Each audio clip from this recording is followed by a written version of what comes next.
actually have probably the most innovative deck that I have seen coming to light out of this YCS. Now make sure you guys smash the and crap out of that subscribe button so you guys don't miss out more content. Now, Crossover Breakers just touched down out of this weekend here. What we're going to be looking at here is the last round of Swiss, your top, 20 tables of data out here that you're going to have showcasing what's going on out here. And, to the players that have been really excited wanting to see change in the game, this Crossover Breakers set really has done things. Now remember, we'll be heading on into Top Cut later this afternoon, which will start to tell another story, but you had 35% of this field actually being Risal variation, or Risal in general, which is kind of crazy to be seeing out here. Risal has taken this huge step into the meta direction out here, showing that if you are taking up nearly almost 15% away from 50% out here, and trust me, having played in some case tournaments and bigger events this weekend and seen some of the stuff I've seen, Risal is everywhere. This deck, people are not really prepared for, and it has such a strong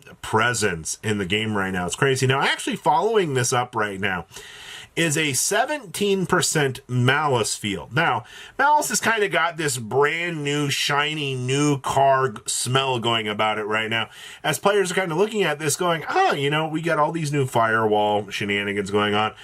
Protect Code Talker's been seeing a little bit of play out here, which I'm not really surprised to see. And because Malice just kind of regurgitates a board out here, you can also play Dimension Shifter in this deck. Playing Shifter is very strong. Now, with as many Malice as we got running around out here, shiftering into the mirror match might not be the greatest decision that you want to do out here, because giving your opponent those capabilities to play the game, not necessarily going to work too much in your favor, hopefully. So I'm not surprised to see Malice kind of keeping up either. Now, the craziest thing on this chart right here is Fiendsmith Risal. Now, Fiendsmith Risal had a really strong showing. Round 8, round 7, we were looking at I think it was 25% a round or two ago before we got into 9, and you kind of started to see this shrink down a little bit out here, which is kind of pushing that deck out of the top 32 out here. Now, this deck, honestly, I've not seen a lot out of this, but from what I've been told, you're doing full Fiendsmith combo, you're not really getting punished, and then all the Risal cards are just going to be, full extenders. We did get the chance to see how splashable the Risal combo was with the Shoe Ship deck that was on stream, though. I did see some action from that. Like a double Dreadnator sitting on the field is kind of insane, actually. And if your deck already is accessing rank 4s, you could do so. Now, obviously, Fiendsmith Risal is not naturally accessing link 4s. That is not something that's necessarily going to be a normal thing for you to do, but you do have access to the Fiendsmith cards, and I do want to re-emphasize out here that having those cards and the abilities to play how stupid Desiree is, and depending on, if you're going into the super Fiendsmith lines of play, well, congratulations, you can do the thing. Also, one-card starters are one of the biggest things that the Fiendsmith package has been looking to use out here. We had out of the last YCS, what was it, the 20-plus hand trap variation of Fiendsmith. So now you can tech in all these new Risal cards that are also just one-card starters. And as long as you don't find yourself being locked into these kind of weird situations, that's not all that surprising to see, though. But that's very innovative, and I do want to revisit post-YCS here how that deck is going to be functioning. We also have Fiendsmith Ubel out here holding on at 5%, with Azamina Fire King at 5%. Now, your former meta out here is having a really tough time. And I'm going to be honest, and we knew that Azamina Fire King was going to be an issue kind of going into this, even though Pure Snake Eyes in the OCG was keeping up with Risal. Unfortunately, there is no Snake Eyes on this list. It's going, oh no, it's right there.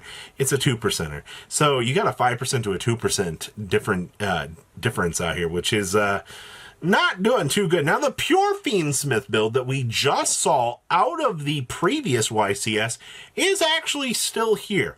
All right, we have a slot for pure Fiendsmith, which is fantastic. I'm glad to see that pile is still doing something out here.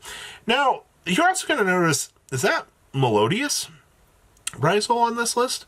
Are we really doing this? Is there Melodious Risal? So basically what ends up happening in this pile is you just literally go through full Melodious combo. You just slam it on through, do everything that you want to do, and then at the very end of the combo, we slam down and we do the full combo line for Risal. This is kind of the same premise out here that Fiendsmith is doing. You're going down, basically you're attempting to do your full Fiendsmith combo, even though, you know, normal summon Risal kind of does everything that you need it to do, because on a normal summon you're not getting locked. So to see Melodious Risal out here actually kind of entering into the fray is beautiful. I fully look forward to seeing how that deck is going to look out here. Now, we also have an Azumina Snake Eyes list, like I said. Deck is still here. We also have 2% Sprite. That one is very, very interesting to see. Unfortunately, that's the smallest number on the pie chart. Ritual Beast and the Bestial Malice. So that's actually interesting that they're classifying Bestial Malice as a separate deck from Malice. I think that the reason why they're doing this is because technically the Bestial variation is different. So I guess you would be doing what? Lubellion plays, you would be extending out your line of Bestials by probably a lot. Because I'm assuming regular Malice is probably playing what? One Magna Hut, one Druis Worm, maybe something else. It depends on how many extenders this deck kind of wants to be able to turbo through. You know what I mean? But now if you're going way further into this and you're now playing Lubellions, you know, what, like Saronniers and things like that, then I guess that now classifies it as a variation of Bestial. Which, okay, sure, that's something. We also have Memento at 3%. Now, I think Memento's going to have a hard time depending on how much Malice is playing Shifter. If you have Memento just getting slammed by Shifter all the time by all these Malice decks, then you're going to watch this deck just fall on out. That's a big thing to be seeing. We also have Voiceless Voice. This does not say Ryuji, though. Unfortunately, I think that the Ryuji deck missed, and you're not going to have any cool combinations out here. Because, you know, we had Voiceless Voice, we had the dinosaur stuff. Maybe once we see Day 2 develop out here, maybe you'll see a top 128 Ryuji Voiceless Voice deck show up out here. It's definitely possible. And Tenpai Dragons out here. How the mighty have fallen. Holy crap. Tenpai has de-accelerated out here at such an insane pace. Like, this deck is literally gonzo. Like, looking at this, I am very intrigued by how far Tenpai has fallen. Just literally a couple, like YCS or two ago, that deck was stealing wins. Now, because of the massive uptick in Risal that you're seeing out here, Tenpai just, you activate field spell, effect, punch it. You summon Tenpai monster, punch it. You know, like, Risal's just punching all the monsters in the face out here. And the deck literally cannot recover. It's actually kind of stupid to see what's going on with this. But overall, looking at this whole chart here, you have some very interesting Risal list. One of the things I was curious about was going to be all the lockability that this theme kind of goes through. But the deck has some very good playlines still. That has not changed.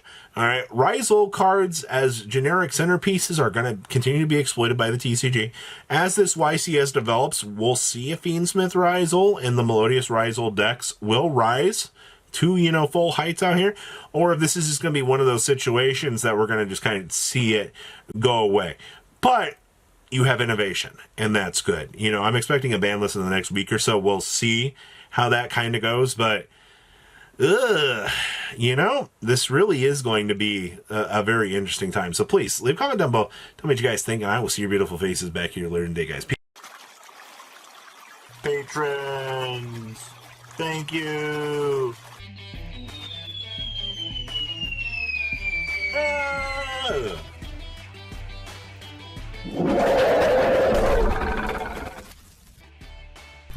Thank you so much for watching. Check out these other videos.